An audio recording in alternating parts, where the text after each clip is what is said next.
So you probably heard that in life, you get what you deserve, right? That's usually what we say, right?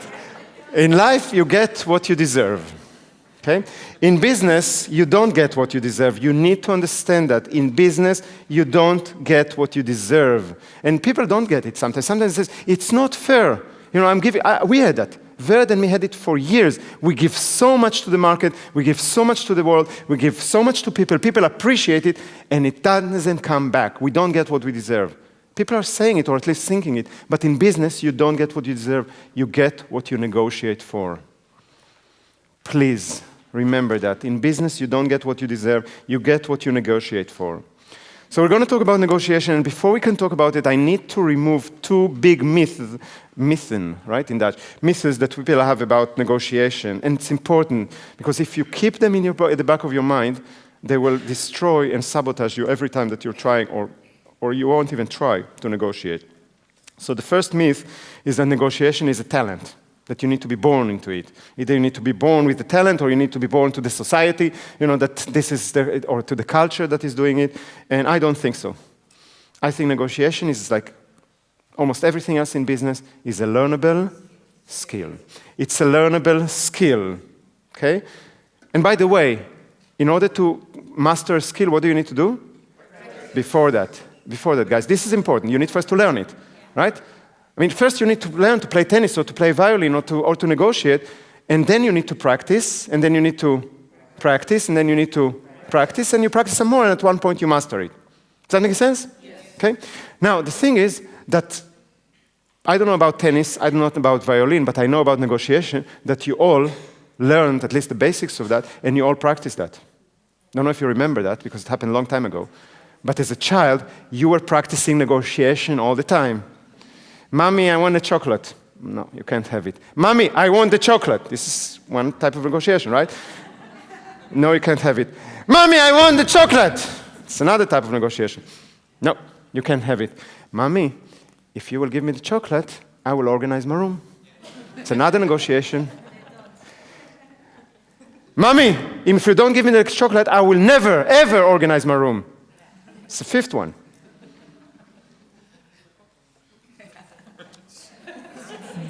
It's the sixth one. Guys,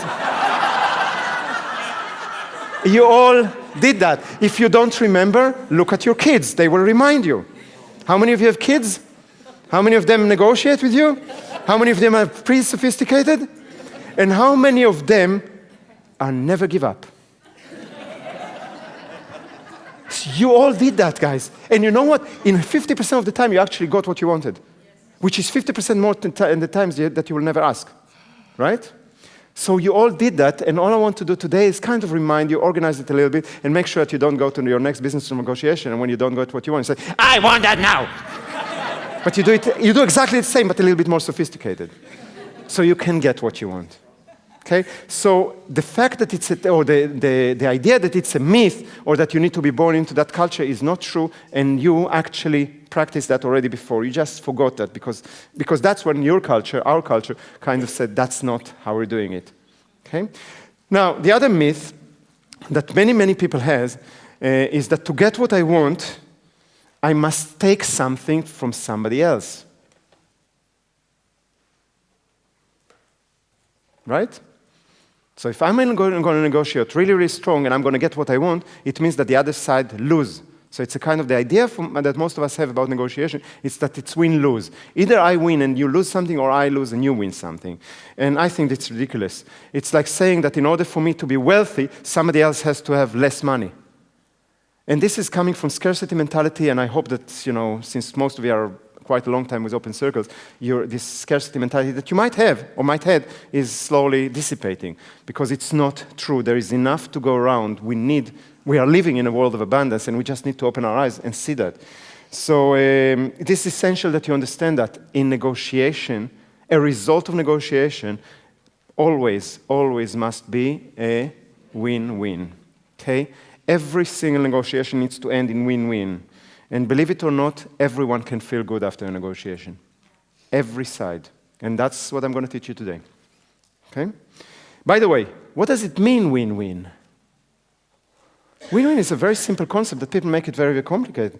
But win-win basically says that if we're negotiating, I get what I need, and you get what you need. That's all. Remember that. Okay, remember that. I can tell you from experience that although I'm negotiating many years, by the way, I became a good negotiator, just a sidebar, okay? I became a good negotiator at a very early age. I wasn't doing that in my, we're not coming from a culture that is doing it, although we are from the Middle East in a way, but in Israel you don't negotiate. And it's not the way that our family would, or our culture would do that. But I became a very good negotiator because I started my business when I was 18. And by the age of 20, 21, I was negotiating deals with big companies. Okay, I was negotiating deals when I was 21 with two of the three biggest computer companies in the world. The first one was IBM, the second one was Packard Bell, and the third one was Compaq. Those are, for those of you that are still lived in the 80s and the 90s, and might remember that those were the three biggest computer companies in the world. And we were actually not just negotiating, but signing deals with both Packard Bell and Compaq. Hey, we were working, we were providing them with software for their personal computers, which didn't exist before that. And but those companies negotiate like they should. Those are giants. And I was 21 with a ponytail, with my suit and a tie and everything, and I was going there and I needed to negotiate. When you come for negotiate a deal with them, I come with all the marketing stuff and, this is what we can do with the product and everything. And you have a group of people, 7 usually, and they will sit in a line. I will get a chair to sit here and I will get 10 minutes to pitch my idea. There will be 7 people there, and you would think, oh, there will be the marketing people and the product people and, and sales people maybe. No, you have 6 of them are bean counters. The accountants and the lawyers are sitting there, 6 of them, and there is one, probably a junior from the marketing department.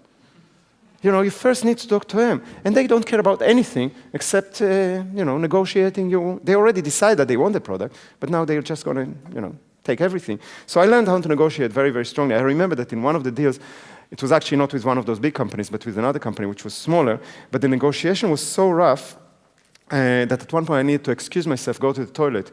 And I was just standing in the toilet in front of the mirror, and I was just crying. I cried my eyes out because I didn't know what to do anymore.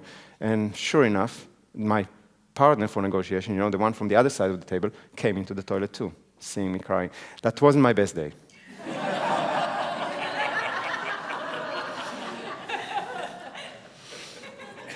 But I learned how to negotiate and became very, very good at that. And I was proud in the fact, I used to say that to people, I used to say that I can negotiate so hard that I can, when I'm negotiating with somebody, I will not just take the shirt out of their bag, I will take their underwear too. I was proud of that. And I was that strong. It's not just me, okay? Every rich and successful person I ever met negotiate. All the time, for the same reason. Same reason, business, fun, and solving conflicts, and they negotiate all day long. That's what they do. And you might wonder, why would rich people that have more money than they will ever need, why would they want to negotiate? Why would they do that all the time? And the way I see it is this is part of the millionaire mind or the billionaire mind or whatever it is. This means I respect my money. They know that they worked hard for their money, and they don't see any reason to give money that they don't need to give away. They just don't see any reason for that. And I remember that I saw, like 1 billion years ago, there was a opera show, one of the opera chapters, and I saw it in a hotel or something, because I don't have a television. And I saw it in a hotel, and Oprah was hosting Shania Twain. Yeah, anybody heard about Shania Twain? She's a country singer, very, very successful, very wealthy. Yeah. She's an amazing woman. And they were talking, and I don't remember why, but at one point they got into discussing about deals and negotiations. And they were bragging among each other who is negotiating more on stuff. And just that you understand on what they negotiate is on a purse in Target. And they were and you probably can find it on YouTube. They were actually bragging who is saving more money on a purse of $9 that they can buy in Target. Those 2 women are richer than God. They have more money than God, and they will still do that. Why? Because they respect their money. Okay, they respect the money, and it's a way to communicate to the universe. And I know that every time that I'm negotiating, something good is happening. Financially, something good is happening at one point or another. Okay? Because the universe is saying, oh, you're respecting your money? Well, we respect it too. And every time that I'm not doing that, or that I'm kind of saying, oh, it's just money, doesn't matter, then somehow there's more of that just money going just down the drain. So this is part of that, and rich people will negotiate a lot more than poor people, and I think that's because they respect their money. Now, there's another reason why they do that, why I at least do that, is that I enjoy negotiation. It's not just that I respect money. I enjoy negotiation because it's a game. It's a game. Like marketing, it's a game. Negotiation, it's another type of a game. And it's a nice game. That's why we are, by the way, put it in this training, because it belongs to sale. It's sales. It's a sales game. And it's a lot of fun when you're not too tight and too uptight about that. And I also understand that when somebody puts a price tag on something, it doesn't mean that it's the truth. It's not that God came down from heaven and just said, this product costs 600 euros. Okay? It's a person that has an opinion that his product, or the product that he sells, is worth 600 euros. And I totally respect their opinion. I just sometimes have a different opinion. So they think it's worth 600 euros, I think it's worth 300 euros, then that's where we have a little bit of a difference of opinion. Right? And I will communicate what I think is the right opinion. And they will communicate what they think is the right opinion. And usually we'll get to a point where we'll have an opinion that both of us agree that we can live with. And that will be, maybe 450 or 500 or 400. Does that make sense? Guys, does that make sense? Yes. I also like to question everything.